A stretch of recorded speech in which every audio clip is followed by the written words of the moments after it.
Buenos días. 17 de enero. Fuego de Dios a nuestras frentes baje, intelecto de amor en ellas prenda, y con lumbres de gozo y de martirio nuestras almas encienda. Como el viento impetuoso, como el fuego candente, nuestros celos se propague y juzguen ebriedad de los sentidos, la divina embriaguez que nos embriague. Todos transverberados, desechemos nuestro albergue precario y escuche todo oído en toda lengua el subversor mensaje del Calvario. Nuevo diluvio de aguas cenagosas entre una cruda zozobra nuestra barca. Vuelve amor con el ramo de olivo, vuelve paloma a serenar el arca, así sea. Y continuamos con nuestra lectura, la página 161. Responsabilidad. Su talento responsabilidad le obliga a asumir un compromiso sobre lo que promete. Una vez que usted asumió este compromiso, sin importar que sea grande o pequeño, se siente moralmente obligado y no cesa hasta cumplir la tarea. Su reputación depende de ello. Si por alguna razón no puede cumplir automáticamente, comienza a buscar formas de compensar a la otra persona, ya que las disculpas, excusas y explicaciones son inaceptables e insuficientes. No estará tranquilo consigo mismo hasta que no haya hecho la debida restitución. Esta conciencia, esta actitud obsesiva por hacer las cosas bien, su ética implacable, se combinan para crear una reputación que sea totalmente confiable. Cuando se asignen nuevas responsabilidades, le miran a usted primero porque saben que las cumplirá. Cuando acudan a usted por ayuda, deberá ser selectivo, ya que su buena disposición no conoce límites respecto a lo que es humanamente posible. El talento responsabilidad se puede expresar así. Ernesto, consultor de recursos humanos. Yo era un joven gerente de una sucursal de un banco cuando el presidente de la compañía decidió que deseaba ejecutar una hipoteca. Yo le dije, está bien, pero tenemos la responsabilidad de conocerles a esas personas el valor total de su propiedad. Él no lo veía de esa manera. Quería vender el inmueble a un amigo por el valor de la deuda y me dijo que mi problema era que no podía separar mi ética profesional de la ética del trabajo. Le dije que estaba en lo cierto, no podía porque no creía, y no lo creo aún, que uno pueda tener una doble moral. Entonces renuncié y volví a ganar $5 la hora trabajando como recogedor de basura para el servicio de silvicultura. Como mi esposo y yo estábamos educando dos hijos y apenas nos alcanzaba el dinero, fue una decisión muy difícil, pero en retrospectiva, en cierta forma no fue difícil. Yo sencillamente no podía trabajar en una organización con esa clase de ética. Karina, gerente de operaciones. El gerente de Suecia me llamó en noviembre y me dijo, Karina, quisiera que no me despachara mi inventario antes del 1 de enero. Claro, le dije, parece un buen plan. Informé a mi gerente y pensé que tenía todo dispuesto. Sin embargo, el 31 de diciembre en una pista de aquí de esquí donde me hallaba, al consultar mis mensajes para asegurarme de que todo estuviera en orden, vi que ya habían despachado y facturado el pedido. Tuve que llamarlo inmediatamente para informarle lo sucedido.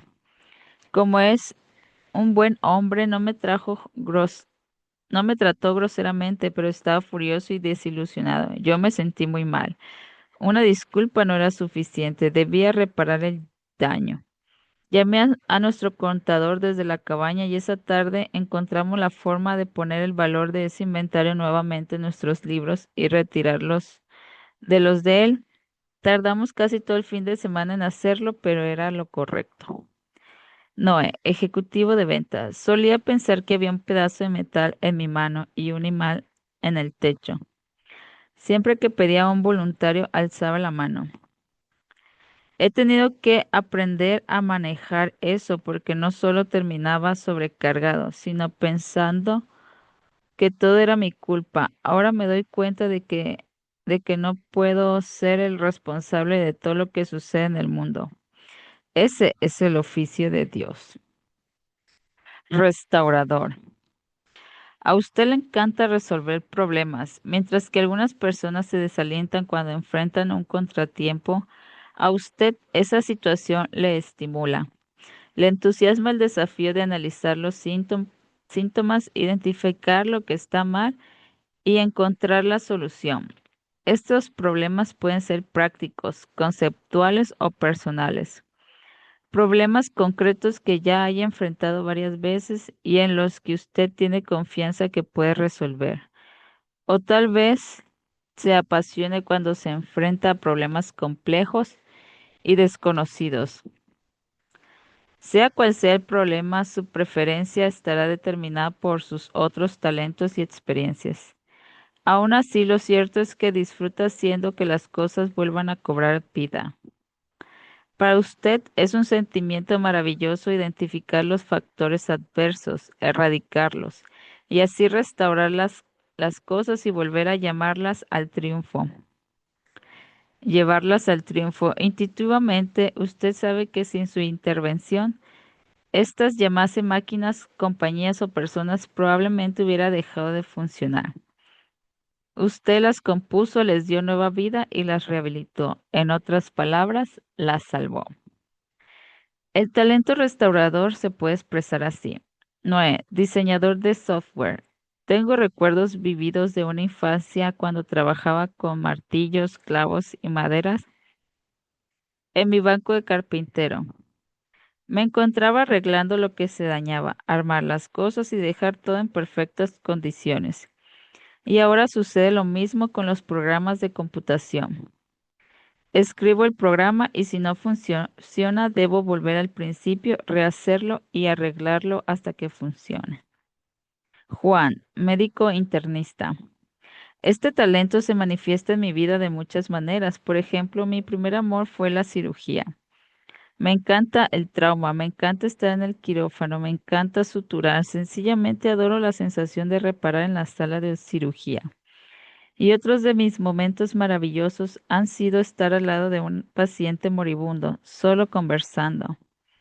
Es enorme la satisfacción que se siente al ver que alguien hace la transición de la ira a la aceptación del sufrimiento. Se pone en paz con su familia y muere dignamente.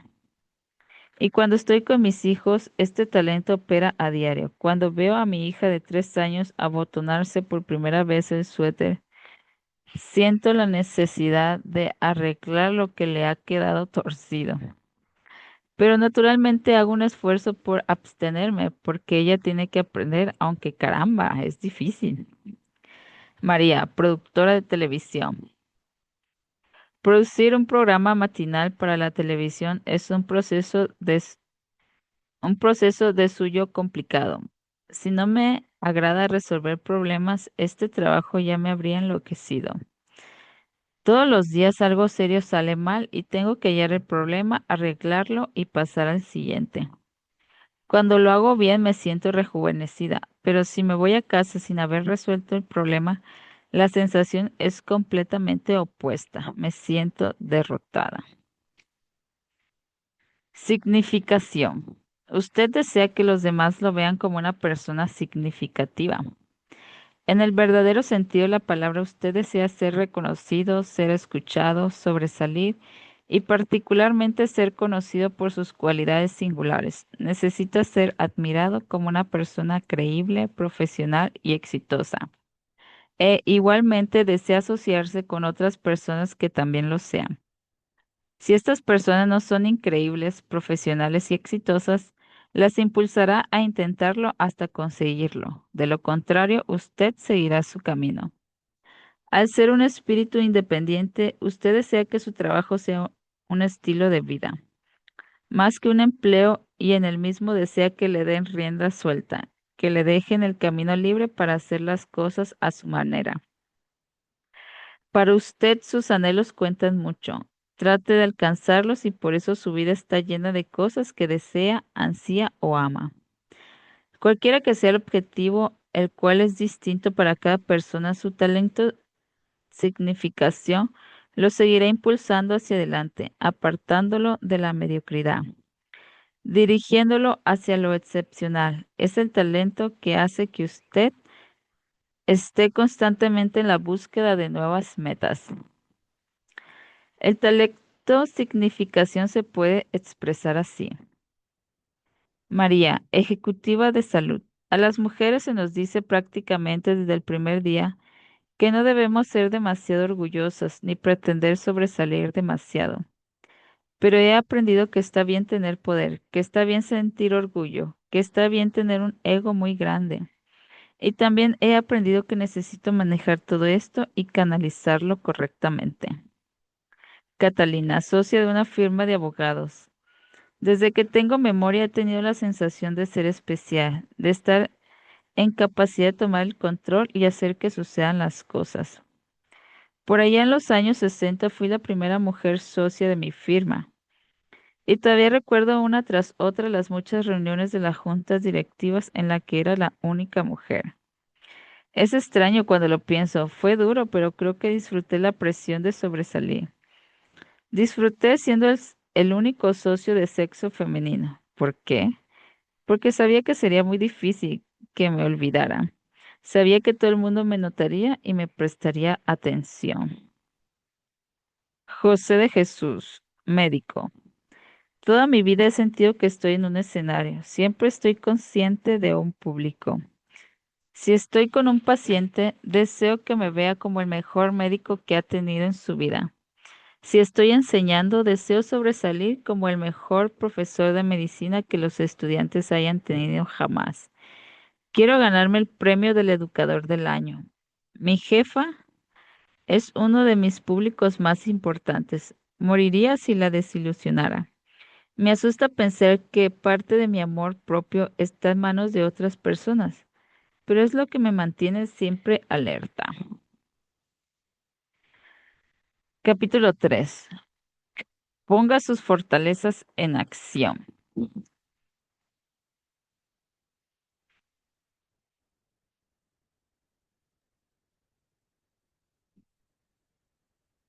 Usted ha respondido al perfil de fortalezas. Ha obtenido los 5 talentos dominantes. Ha leído las descripciones y los ejemplos. Ahora, si reacciona como el resto de la gente, tendrá varias preguntas en mente. Nuestra experiencia nos ha enseñado cuáles son las preguntas que se formulan con más frecuencia, por lo cual esperamos que las respuestas que aquí presentamos despejen sus interrogantes más apremiantes. ¿Existen obstáculos que me impidan desarrollar mis fortalezas? Sí. Aparte de las políticas de su organización a las cuales nos referimos en el último capítulo, hay un obstáculo que impide su avance, su propia renuencia. Es probable que esto suene extraño porque se sentiría alguien renuente a desarrollar sus fortalezas.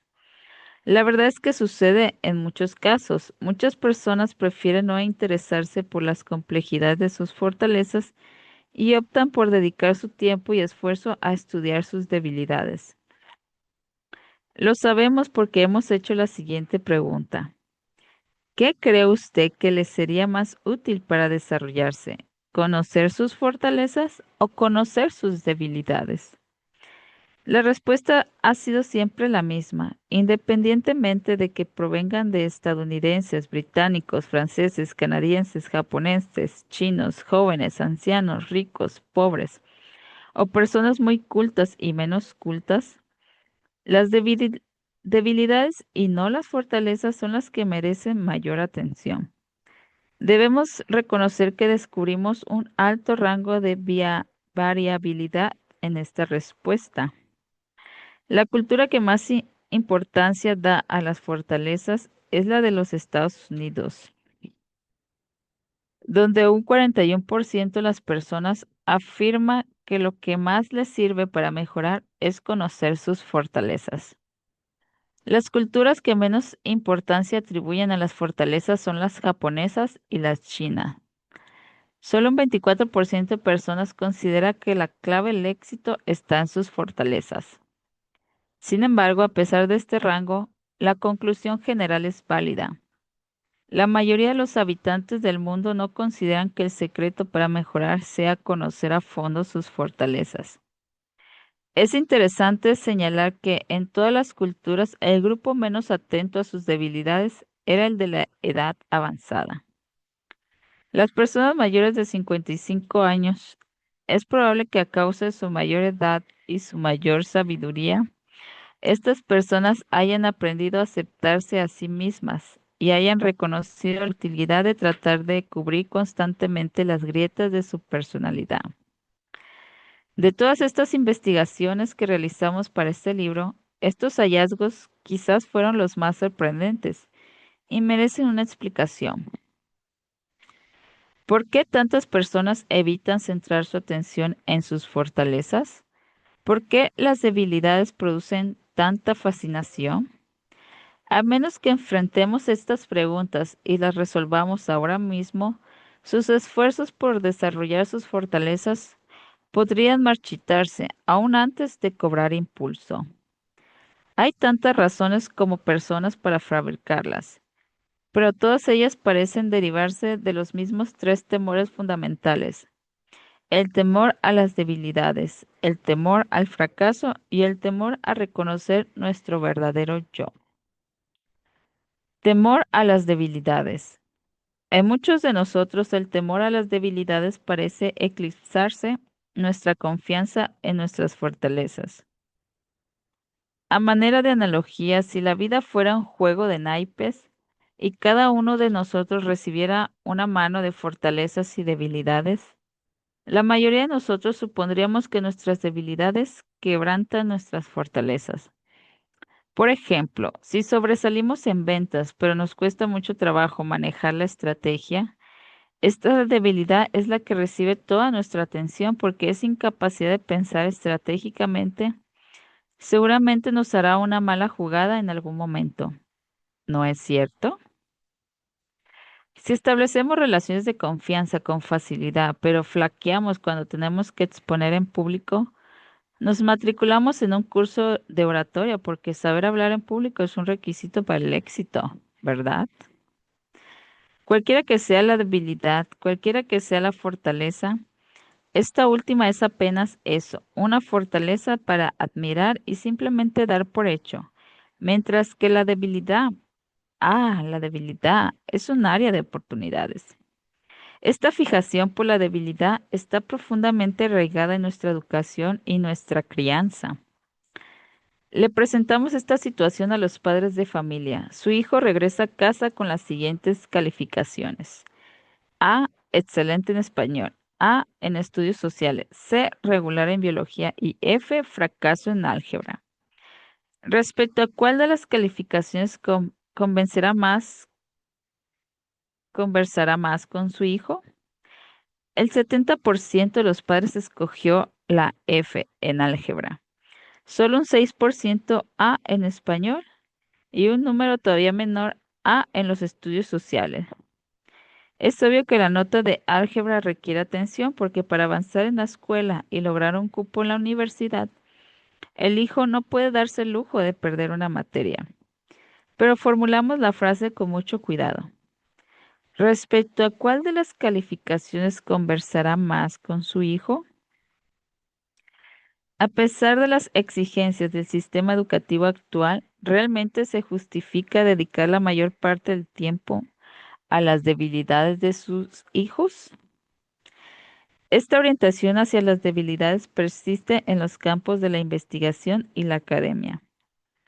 En un discurso reciente a sus colegas, Martin, expresidente de la Asociación Americana de Psicología, informó haber encontrado más de 40.000 estudios sobre la depresión, pero solo 40 sobre los temas de la alegría, la felicidad o la realización. Al igual que con el ejemplo del álgebra, el punto no es que no se deba estudiar la depresión. La depresión es una enfermedad que aísla a las personas y es preciso ofrecerles a quienes la sufren toda la ayuda que la ciencia tenga a su alcance. En efecto, gracias al trabajo constante de la ciencia en el campo de las enfermedades mentales durante la última mitad del siglo pasado, se han descubierto tratamientos para 14 enfermedades diferentes. El punto es que existe un desequilibrio. Nuestro interés está tan inclinado hacia la debilidad y la enfermedad que sabemos muy poco sobre las fortalezas y la salud. Según Martin Seligman, la psicología está en medio hornear, literalmente a medio hornear. Hemos horneado el lado de la enfermedad mental, de la reparación y el daño. Pero el otro lado está crudo, el lado de las fortalezas, el lado bueno de nosotros, el lado que hace que valga la pena vivir la vida. No hay duda de que todos nosotros tenemos debilidades, actividades que otros realizan sin el menor esfuerzo por ser motivo de dificultad frustrante para nosotros. Y si esas debilidades interfieren con nuestras fortalezas, debemos desarrollar estrategias para manejarlas. Haremos una lista detallada de estas estrategias más adelante. Sin embargo, para corregir el desequilibrio de nuestro punto de vista, debemos recordar que el hecho de mirar con ojos críticos nuestras debilidades y esforzarnos por manejarlas, aunque necesario algunas veces, solo nos servirá para impedir el fracaso. No nos servirá para alcanzar la excelencia. Lo que quiere decir Seligman y lo que nos dicen muchas de las personas sobresalientes a quienes entrevistamos es que la única forma de alcanzar la excelencia es comprendiendo y cultivando nuestras fortalezas. Por allá de los años 30, Carl Jung, eminente pensador y psicólogo, expresó de la siguiente manera: la crítica tiene el poder de hacer el bien cuando es necesario destruir, disolver o reducir algo, pero solamente provoca daño cuando se busca construir algo. Temor al fracaso. Casi siempre este es el sospechoso, en el sentido de que cuando el fracaso no tiene nada de agradable, algunos optamos por no correr riesgos, pero dentro del contexto de los retos de una vida sólida, este temor al fracaso se torna especialmente adaptable y difícil de desalojar. No todos los fracasos son iguales, algunos son más fáciles de digerir, generalmente los que podemos explicar sin herir nuestro amor propio. Es diferente decir a los 4 años, oiga, no estaba listo, que cuando siendo adulto en el trabajo decimos, me temo que esa no es mi especialidad. Pero al principio es lo mismo. Cuando la causa del fracaso aparentemente no tiene nada que ver con lo que somos, es fácil de aceptar. Sin embargo, algunos fracasos se pegan a la garganta y se alojan allí. Los más persistentes y dañinos son los que sufrimos cuando apostamos a una de nuestras fortalezas. Afirmamos algo, ponemos todo nuestro empeño y aún así fracasamos. La angustia asociada con esta clase de fracaso puede ser muy intensa. Recuerda la escena de la película Carros de Fuego en la cual el corredor de Abrams se vuelve hacia su novia tras perder una carrera para la cual había entrenado con tesón y atónito le confiesa en un susurro: creo que sencillamente no puedo correr más rápido. Ya sea que tengamos un espíritu competitivo como el de Abrams o prefiramos compararnos contra nuestros propios estándares, la sensación de fracaso siempre es más intensa cuando recurrimos a nuestras fortalezas y éstas nos fallan. A pesar del consejo bien intencionado de la sociedad que nos dice, trata de nuevo. En momentos como ese, la desesperación se puede apoderar de nosotros. Identifiqué un talento, lo cultivé hasta convertirlo en fortaleza. Me lo apropié, practiqué y aún así fracasé. ¿Qué puedo hacer ahora? Otro aspecto de este temor al fracaso emanado de una fortaleza es que la sociedad reserva sus burlas más punzantes para quienes se apoyan en sus fortalezas y después fracasan. Pensemos en lo cerca que estuvo Donald Trump de la quiebra de sus negocios a principios de los años 90. Pensemos en las dificultades de Richard Branson con su lanzamiento de la marca de gaseosas Virgin Cola. Pocas personas hay que puedan decir con la mano en el corazón que no se sintieron un cosquilleo de placer al ver tambalear semejantes esfuerzos. Nuestros instintos más bajos nos empujan a disfrutar de las desgracias de los demás.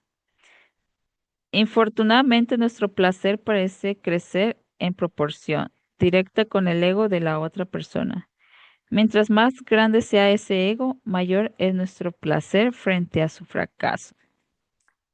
Por estas dos razones, muchos de nosotros nos descuidamos de exponer públicamente el desarrollo de nuestras fortalezas.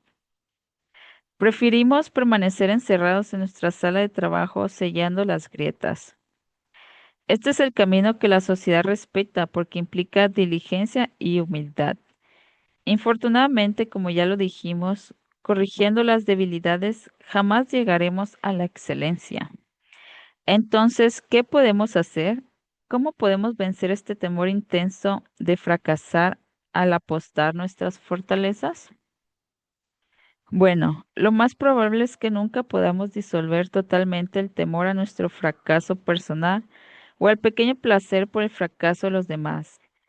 Los dos parecen ser parte integral de los aspectos de la naturaleza humana, comunes a la mayoría de nosotros.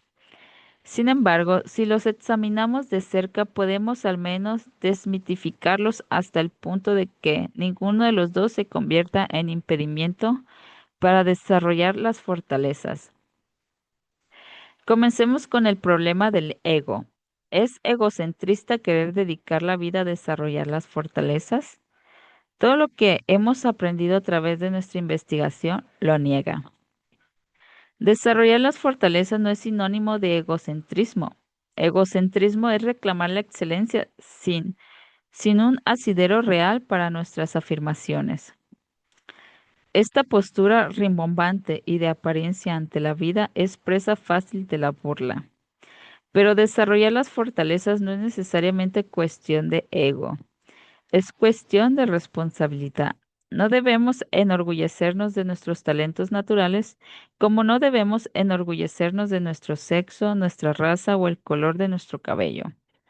Nuestros talentos naturales son dones de Dios o accidentes de nacimiento, dependiendo de lo que cada quien crea. No tuvimos nada que ver con ellos, sin embargo, tenemos la gran responsabilidad de moldearlos para convertirlos en fortalezas. Es nuestra gran oportunidad de transformar nuestros talentos naturales a través de la atención, la práctica y el aprendizaje. En desempeños consistentemente casi perfectos. Visto de esta manera, evitar las fortalezas y concentrarse en las debilidades no es señal de humildad diligente. Es casi un acto de responsabilidad. Por otro lado, el acto de mayor responsabilidad, de mayor desafío, y en el sentido de ser fiel a uno mismo, es el de mayor honestidad. Es reconocer el potencial de fortalezas inherentes a los talentos y encontrar la forma de realizarlo. ¿Podríamos fracasar en el intento? Por supuesto que sí. Llegar a tener una vida sólida implica dejar que el desempeño sea el juez último de nuestras fortalezas. El desempeño correctamente medido es implacable o inmisericorde, y habrá ocasiones en las que el veredicto será desfavorable. Entonces, ¿qué? ¿Qué es en realidad peor que podría suceder? Identificar Identificamos un talento, lo cultivamos hasta convertirlo en fortaleza y no logramos desempeñarnos según lo esperado. Claro que duele, pero no tiene por qué aniquilarnos. Es una oportunidad para aprender e incorporar ese aprendizaje en la siguiente actuación y en la siguiente. ¿Y qué sucede si estas actuaciones fallan nuevamente? Bueno, pues hay más sufrimiento, pero también nos dice algo. Quizás estemos buscando nuestras fortalezas en el sitio equivocado. A pesar del sufrimiento, por lo menos quedamos libres para orientar la búsqueda por un camino más productivo. Como consejo el ingenioso W.C. Files, si la primera vez fracasa, trate de nuevo. Después tire la toalla. No tiene sentido ser el ridículo. Este consejo se da fácilmente, pero es difícil de aplicar porque cuando desarrollamos nuestras fortalezas y a veces progresamos rápidamente y a veces retrocedemos y debemos consolarnos sabiendo que esa es la manera de vivir una vida sólida. Este proceso de actuar, aprender, perfeccionar, actuar, aprender y perfeccionar, por torpe que puede ser, es la esencia del proceso de vivir una vida sólida. Para ello debemos ser atrevidos, perceptivos, oír la retroalimentación del mundo frente a nuestro desempeño y por encima de todo continuar investigando nuestras fortalezas. A pesar de la multitud de influencias que trata de apartarnos de ellas. Para citar nuevamente a Carl Jung con una frase muy acertada. La fidelidad a la ley de nuestro propio ser es un acto de valentía lanzando al rostro de la vida. Una advertencia. Cuidado con el único peligro amenazador que podría atentar contra usted, el engaño. Este se produce cuando insistimos en actuar, fracasamos una y otra vez y no nos damos cuenta de ello. Usted cree tener la fortaleza de la oratoria y no obstante no se da cuenta de que su público se desconecta. O imagina que es un vendedor superestrella, pero no comprende por qué nadie le compra nada. O piensa que es el mejor gerente de personas desde el Vincent Lombardi y no obstante no observa que los empleados lo evitan cuando lo ven patrullando los pasillos. O lo que es más peligroso de todo, usted tiene una ligera noción de su mal desempeño, pero busca millones de razones para explicar que no es cosa suya. El engaño, sumado a la negación, es una combinación letal. Si tiene esta afección, nada de lo que lea en este libro le servirá de cura. Lo único que podemos decirle es quien sale más perjudicado es usted mismo. El filósofo Baruch Spinoza dijo, el único propósito en la vida es ser lo que somos y convertirnos en lo que somos capaces de llegar a ser. Usted podría no estar de acuerdo con esta forma de ver las cosas, pero no cabe duda de que una de las metas de la vida es descubrir y aplicar las fortalezas. Si el engaño y la negación han endormecido sus sentidos, usted dejará de buscar sus fortalezas verdaderas y terminará viviendo una versión de segunda de la vida de otra persona, en lugar de una versión notable de la suya propia. Y hasta aquí nos quedamos en la página 179. Nos vemos mañana. Gracias.